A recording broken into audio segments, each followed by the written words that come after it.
morning. Hi.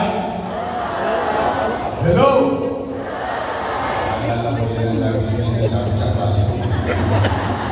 Magandang umaga, ang makatabi ng ating superintendent, Peora, at kanyang mga kasamahang principal. Papakan natin sila lahat. Ang ating singing vice mayor, may tinatago. Tago mo na. Magandang kagalaman na yan, Vice Mayor G. Jensa. Sa inyo lahat ang dito.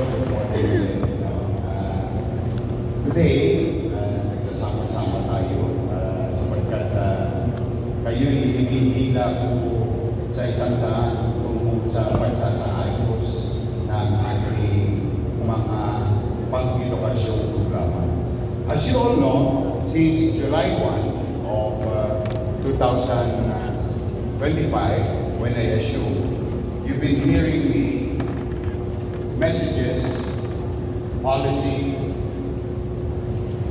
vision of the administration towards 10 years. And lagi ko sinasabi yung salitang MBN. Yung iba na confused, ano ba yung MBN? At ito po ay tatlong letra na isang konsepto ng pamamahala kung paano pinakataas ang antas ng pamumuhay ng tao, mamamayan o kanyang nasasakupan. Ang MBN ay ibig sabihin minimum basic needs. Ano nga ba ang mga nakapaloob sa minimum basic needs? Housing, education, healthcare, and jobs. These are the things that I personally, since then, and today, and it will be tomorrow, na pamamaraan kung saan ang mamamayan, yung kalidad ng pamumuhay sa kanyang pamayanan, ay pinupuhunan ng kanyang pamayanan. Kaya po, bagamat tayo'y tukot na tukot, talagang Diyos ko, si Judy, best friend ko na.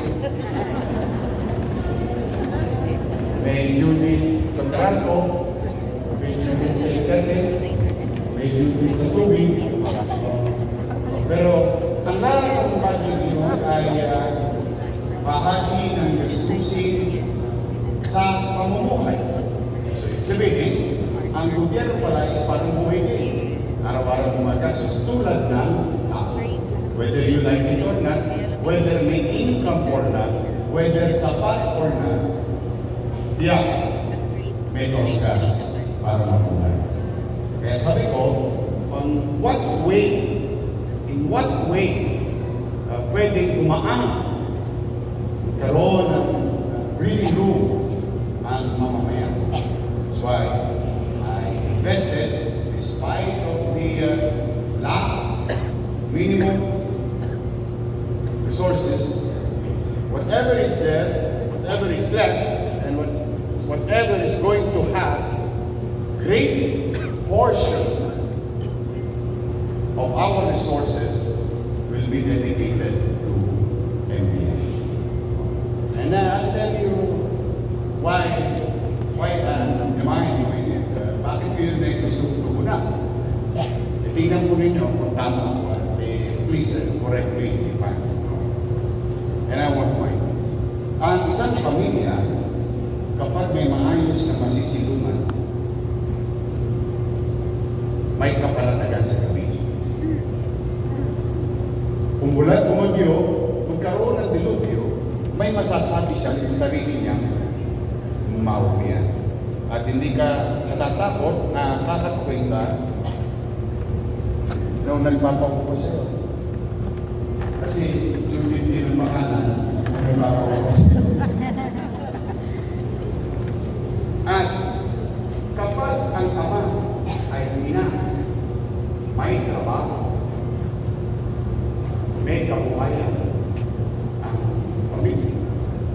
ang bata, pag-isip sa umaga, papasok sa isang maayos na pasilidad ang publiko para lang. Kapag ang buong pamilya nito na nabagi na bilang halimbawa, may siya nagkasakit, may maayos na ospital. And I don't know, ganun din ba umiikot ang buhay ninyo? Isip sa mga, pasok sa trabaho, sana walang baka. Kasi po, nalikuhan na ako. Nababa. Palusog na ang mga katawan. Kamustahin ang anak. Kamusta ang eskwela mo yung parole. Kamusta ang trabaho. Kamag-alala. May kamustahin center. May mga equipment sa hospital. So, if that is affirmative yung inyong tugon sa inyong puso't isipan, then we must continue. And today is another simple little effort of your city government to empower our teachers or our learners. You will prioritize in terms of expenditures ng inyong pamahalaan. Why? Eh, naniniwala ko pagkagaling naman kayo. Bakit hindi? Kaya ko yung purebe.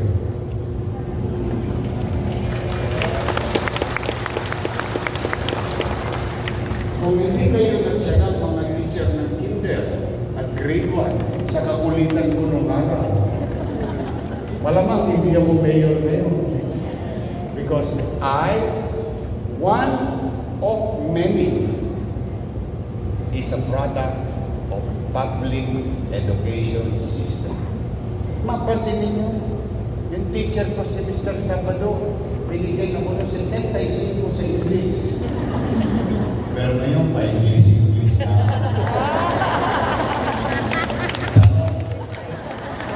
Ang 5 minutes lang yun.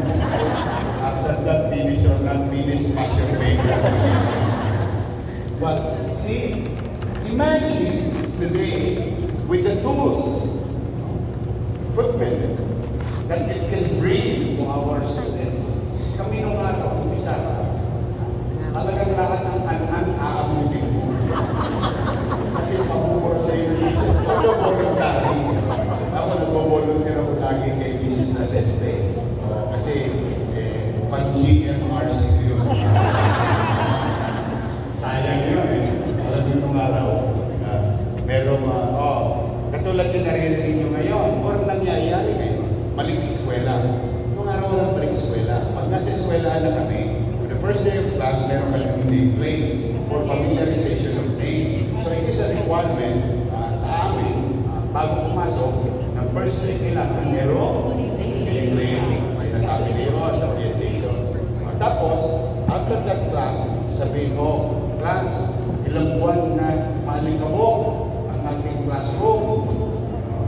Ako, hindi naman bumibintang na itong mapulang semento natin. So, the following day, we were asked to volunteer. Volunteer. Pagdala ng floor box. Puno. At kasama. Yes. So, kahit na ako naman, siyempre, ako lang, 50 centimos. Pero yung 50 ng araw nakakabili ng panitawan. Yung panitaw, malakas yun. Mabigat sa tanong. The thing is, dahil wala naman akong pambili, hindi ako pambibili na nito. Ang ginamit ko, physical donation. So, lagi ako nagpupunod. Lagi ako nagpupunod. Kaya, GMRC ko, nabili. Kumain akong bata. Dahil ang nag-circumstansya marami. Kung siguro naiba-iba ako na nakaluluhod sa buhay. I really don't know.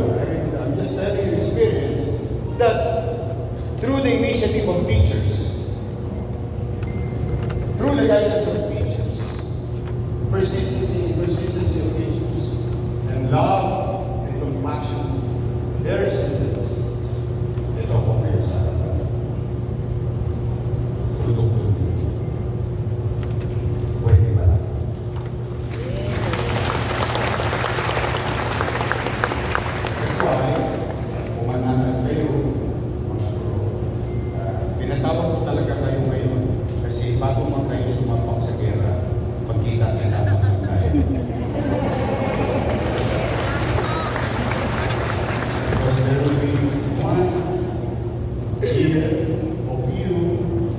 meeting new students, new attitude, new mindset. And through your effort and continued showing love for your students, you are about to go holding the future of the city and the nation.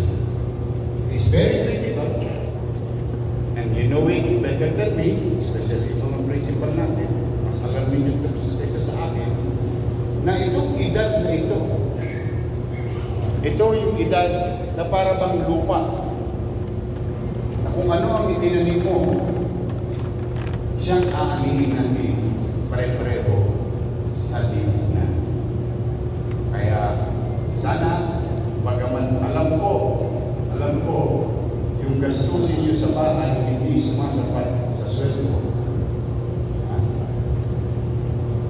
Sana patuloy ninyong mahalin ang mga batang Maynila. And I'm pretty sure some of you here naghiwalay sa boyfriend.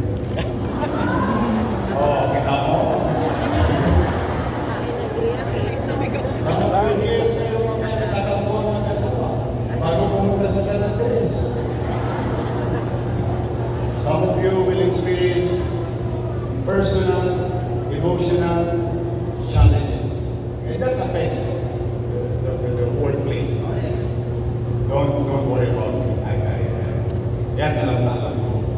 Kaya, kung meron man ako ipakita nyo sa bukod sa pagmamahal, at saka naibibigay ay pagdulog ninyo sa paggulma ng susunod na henerasyon, maisasabi natin sa loob ng bahay yung mga personal natin suliranin.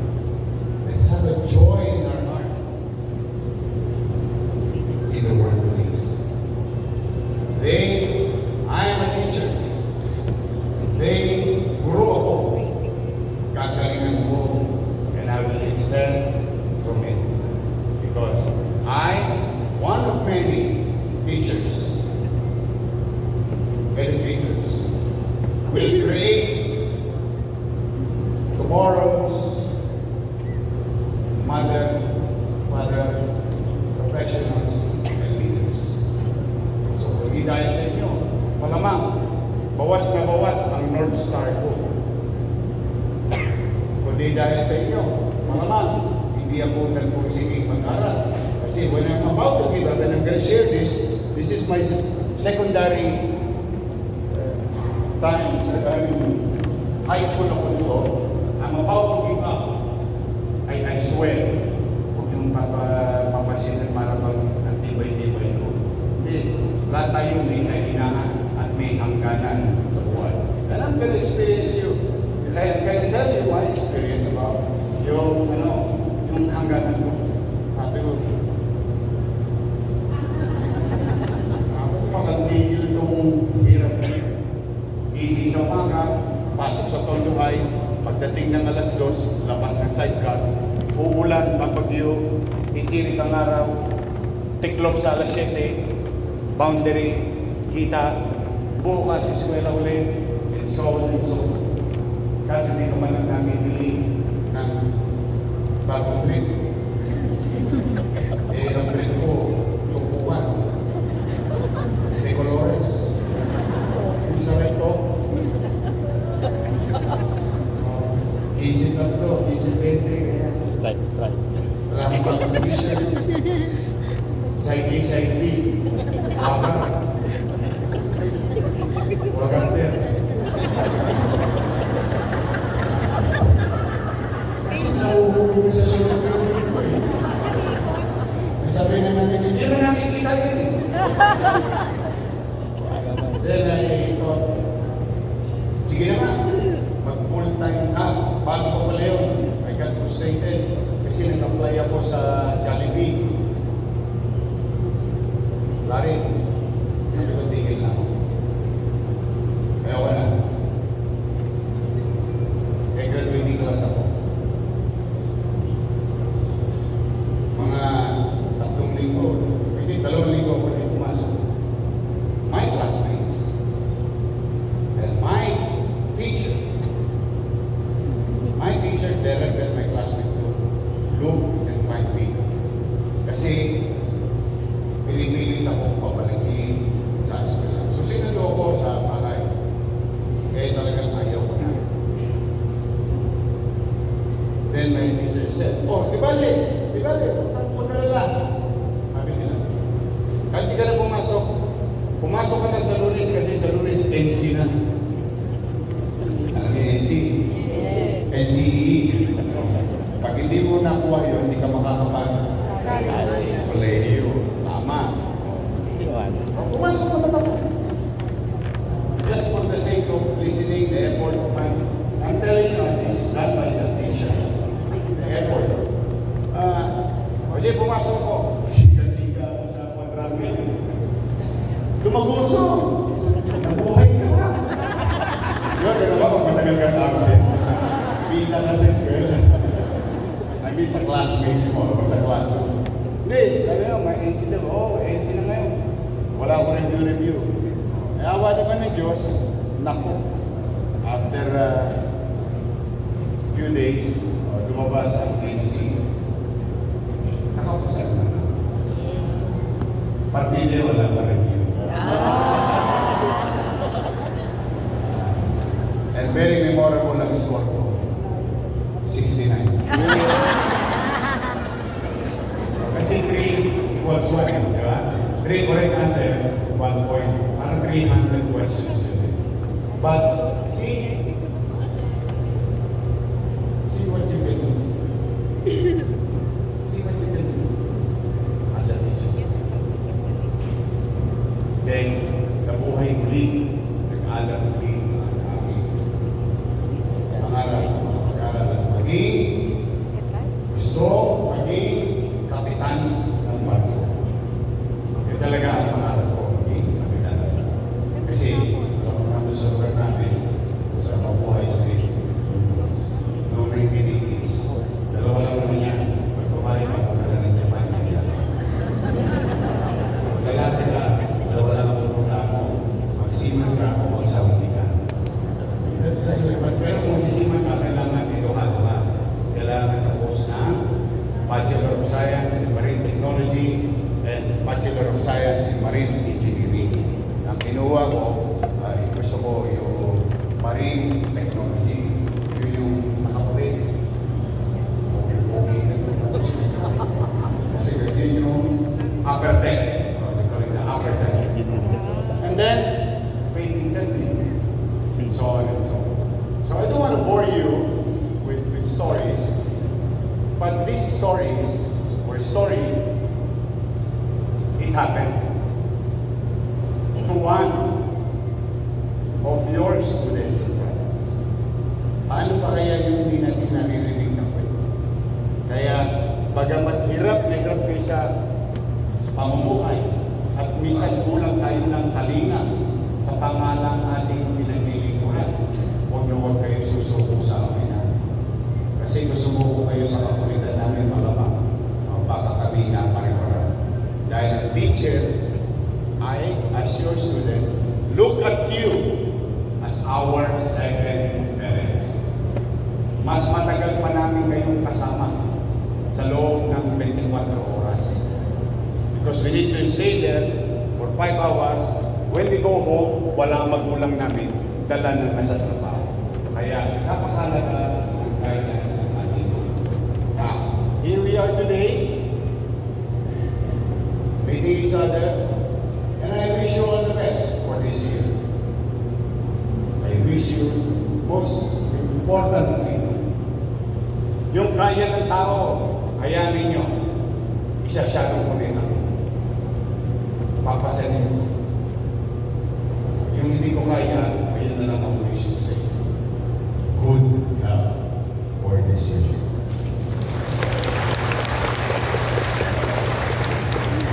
Kung kayo magkakaroon ng suliranin, huwag nyo pupuntahan sa Quiapo. Wala akong walang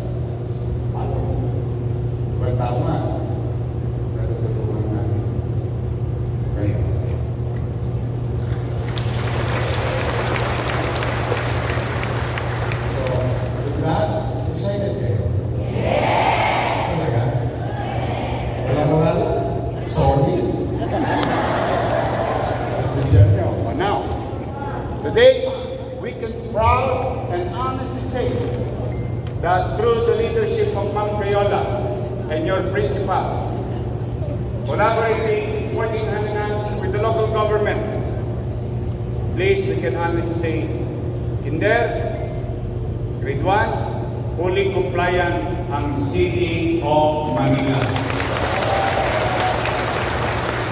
As I have promised in SOCA, ng first state of the city address ko, today is a fulfillment of it. And next time, tigirahin na natin, grade 2, grade 3. Pero gusto ko. Oh! Wala nga ako dati. Pangarap lang ng direksyon ko eh. Ba't lagi may awa ang Diyos? Diba? Makararagos tayo. Makatatawid tayo. May awa lagi ang Diyos. Eh, nangyari nga ito eh. So this made possible through your SDO. Palakpakan natin, the SDO family. And we will continue to develop our school board in line with the national policy, national direction, and may tenga sa lupa, may tenga sa baba, nakikinig sa kanyang mga kasamang naglilingkod sa taong bayan. Ang regalo ko ngayon, meron pa ako isa.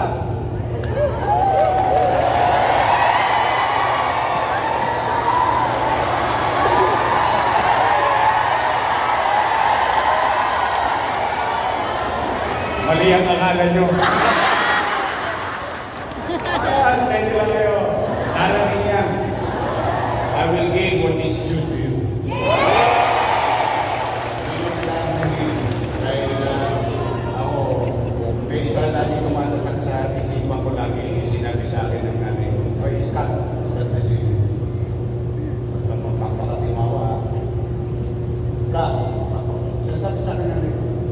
Kaya never akong namaling. Pansin niyo, wala sa story ng buhay ko na yumanga ako sa jeep o sa lahat may tayo. That's why I don't want to do the same to my fellow workers in government. I always try to give what is due to them because I don't want them to ask for it because they deserve it. Okay? Ayun. Very good na regalo ko. Nung araw, pataas ha, makarelate ka sa kamay. Sino tumira ng nutriman?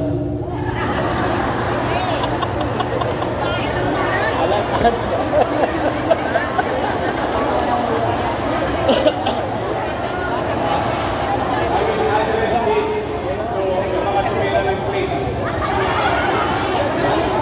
Mga plane, nasa kamay, kamay ba?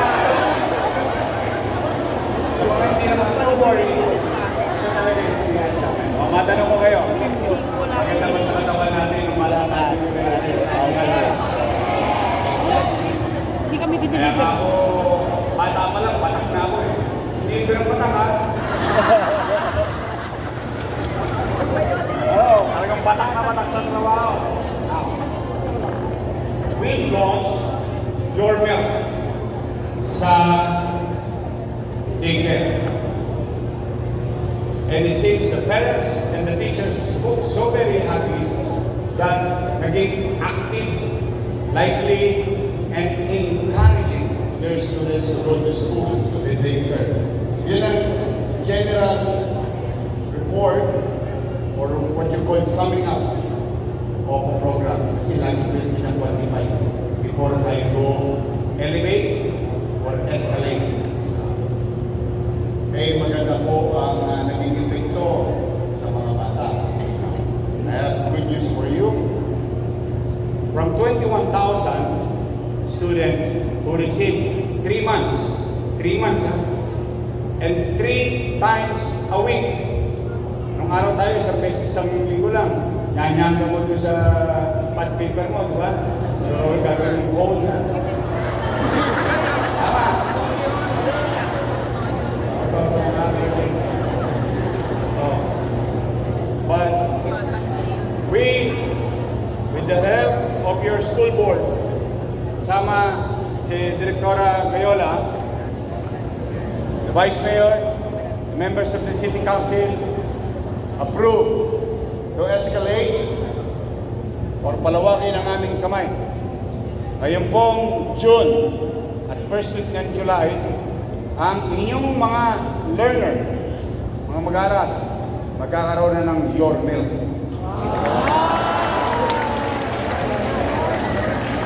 Kinder, daycare, then kinder, sa big school na, kung tawagin natin sa private school. Ngayon, pati grade 1. Dadali dito sa inyong mga pasilidad through the leadership of your principals. Wala kayong effort, literally, the way we did it, the way we launched it, implemented it, literally. Na-perfect ng konti yung 300 plus daycare center. Perfect natin yung sistema. Talagang pinag-practice namin. And that, the same system will be adapted to the big school. Sa inyong mga classroom. Kaya mga anak nyo, fresh, fresh from the farm. First time in history ng local government bumili ng gatas sa farmer. First time, fresh from the farm, dinete sa kao, nilagay sa bote ng kooperatiba. Then, an hour or two, dadali sa Maynila. Malamig. Kaya, walang chemical.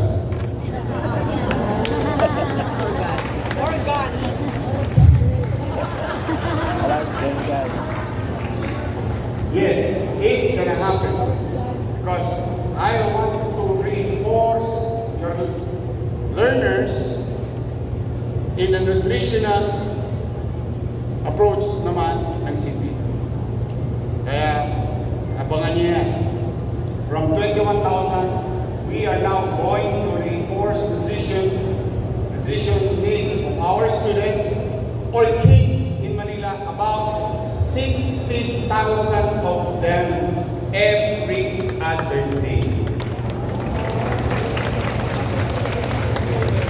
Kaya, kikinis ang pubis ang inyong pag-aaral.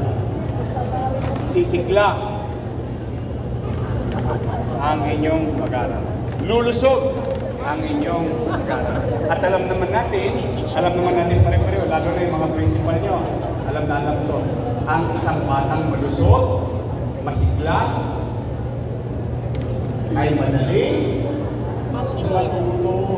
Correct. Tandaan natin, ang isang batang malusog, masigla, so active, ay madali mag-adapt dahil madali siyang matuto. Tama ba?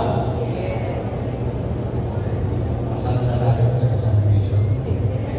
Nag-chat daw ba kayo? Exam tayo muna. But today, I am grateful seeing you. Mag-ingat kayo. Happy talaga kayo. Sabihin nyo sa inyo mga kasama grade 2 at saka grade 3 teachers. You're next. Lahat ng pin mo, ipinay ko.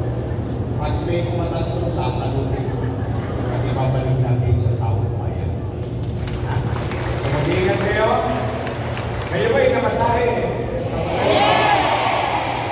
Kayo. Namasahe kayo? Kaya naglalayo. Hindi kayo mawala. Hindi kayo magkakaroon. Meron kami something dyan na ayoko naman kayo mag-aapon.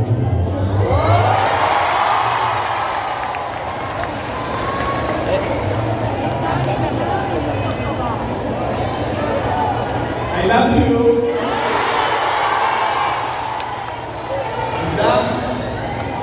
That was, stay away from noise, stay away from toxic people, positive, good vibes, all good, and city of Manila.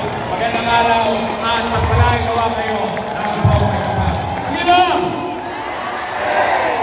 Thank you. Maraming salamat po, Panginoon.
na ako. Salamat po. Muli po